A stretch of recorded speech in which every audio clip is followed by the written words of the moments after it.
Hello guys, what's up? Welcome back to my channel. I'm sitting on my garage floor right now because I still haven't invested in a bike stand to prop this up off the floor, so this is what I'm working with right now.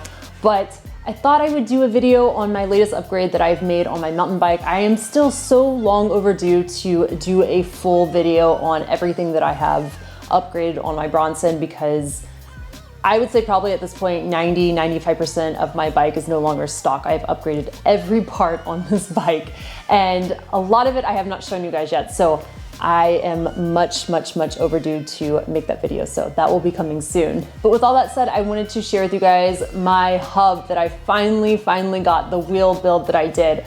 I've been wanting this for years, and I just kept putting it off because so many other upgrades took priority when it came to my Bronson, and so I finally did it. I ended up going with the Industry 9 Hydro Boost hub. I did a wheel build on their website, which was great. You guys know I have gold accents throughout my bike here and there, and I really wanted to bring that into the wheel as well. So the wheel that I got is the Industry 9 Enduro 300. They just came out with this not too long ago, so it's relatively new. I have gold accents throughout the wheel with a gold hub, with a few gold spokes. Another thing that I did, because I was kind of playing around with just getting the hub and having my bike shop rebuild it with the hub, which in hindsight makes zero sense because I had a lower end wheel, and that's what they ended up telling me. They're like, it's not worth it. You really don't want to put a nice hub on a low end wheel. So glad I went with the Industry 9. I was kind of going back and forth with what kind of hub that I wanted to get. I was looking at the Chris King hub and then also the i9 hub. I ultimately went with the i9 hub just because I heard some bike mechanics won't work on Chris King and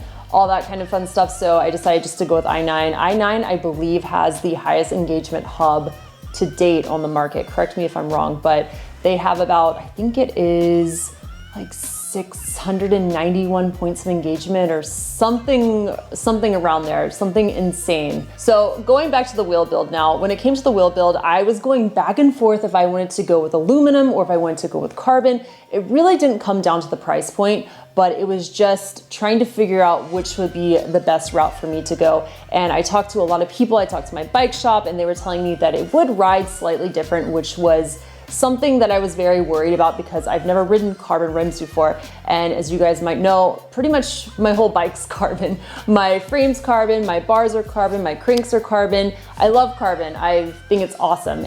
But when it comes to my wheels, I was a little bit hesitant, especially after taking off my old rim. I did not see all the damage I had done to my old wheel. I had dents and things like that on it. It just kind of deterred me a little bit because when it comes to carbon, if you get a hairline fracture, even though carbon is very strong, it just kind of made me a little bit iffy on it. And also not being able to get my hands on carbon wheels just to try out for my bike. So I ultimately just decided to stick with what I knew and to stay with aluminum for this one. The main reason I wanted to make this video too was to kind of share with you guys how I feel like it improves my riding, what it does, because I feel like there's so many videos out there where you just don't have a clear understanding of what a high engagement hub does necessarily. So I kind of wanted to strip that all down and tell you guys from my POV. What is the benefit of it? So if you're someone who likes to ride a lot of downhill, or if you're riding a lot of flowy single track, then this is something you probably won't notice a difference on at all, to be honest. But if you're like myself, I love riding techie trails. I love climbing to earn my descent. And a lot of the trails that I do with climbing, there'll be a lot of technical sections of the trail.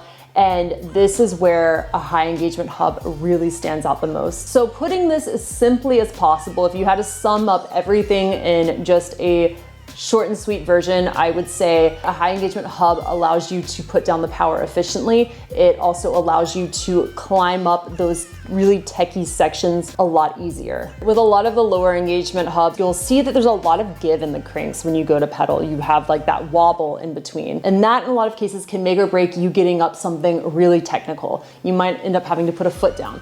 Whereas with a high engagement hub, there is no wobble whatsoever.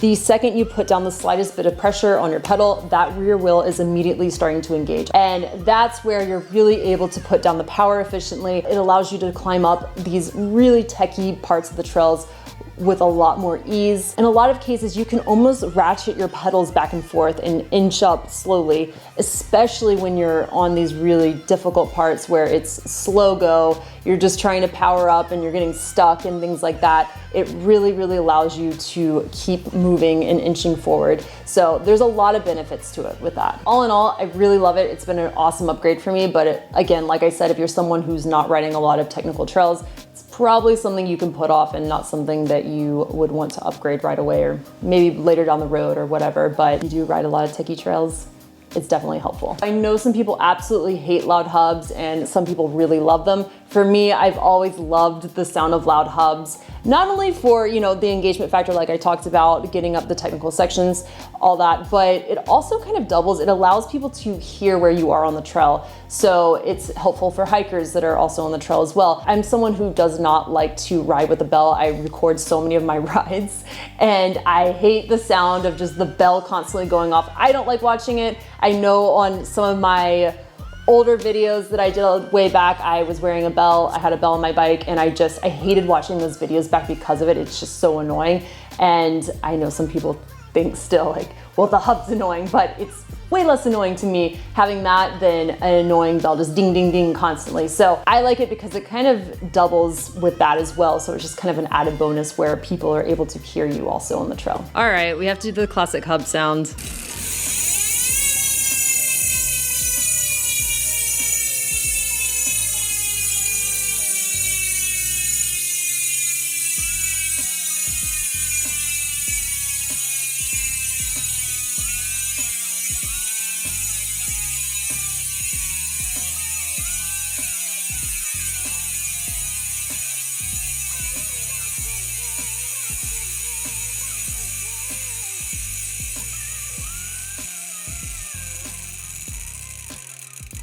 Anyways, guys, that's about it. Just a short and sweet video. Just wanted to show you guys this. Keep an eye out for the video I will be doing on all the upgrades that I've done on my Bronson. But in the meantime, don't forget to like, share, and subscribe, and I will see you guys in my next video. Bye, guys.